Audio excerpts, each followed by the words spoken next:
Clara's painting Part 3, The Pursuit. For Clara, the dread had solidified into a chilling purpose. She was no longer just an observer, she was a participant in a century-old tragedy. Her quest for answers took her away from the dusty archives and to the old art district, a part of the city that still held the ghosts of its bohemian past. She searched for any mention of James Meredith's studio, the place where he had vanished. The address, found scribbled in the margins of an old gallery ledger, led her to a derelict brick building, its windows boarded up like closed eyes. A sense of inevitability guided her hands as she pried open a side door, the groan of rusted hinges echoing in the silence. Inside, time had stood still. Dust motes danced in the slivers of light piercing the gloom.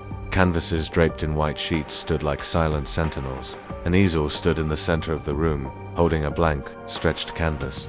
It was as if the artist had just stepped out for a moment, not disappeared for a lifetime. On a small, overturned table she found it. A leather-bound journal, its pages yellowed and brittle with age.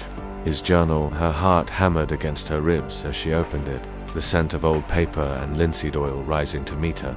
The entries began with optimism, detailing his work and his passion for capturing the human soul on canvas.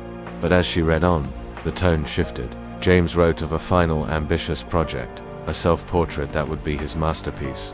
He described a new technique, a way to pour not just paint, but a fragment of his own essence onto the canvas. He believed it would grant the work an unparalleled life, a true connection with the viewer. But then the entries became erratic, filled with fear. He wrote of feeling drained, of the portrait looking back at him with an unnerving awareness. The final entry was a single, terrifying sentence. "It's taking too much. I'm fading."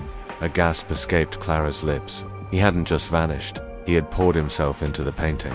She looked at the blank canvas on the easel, then thought of the portrait hanging in her apartment. An impossible idea began to form in her mind, a risky and terrifying plan to bridge the gap between their worlds. She wasn't just trying to solve a mystery anymore, she was staging a rescue. She knew she had to finish what he started. Find out what happens in the next episode of Clara's painting.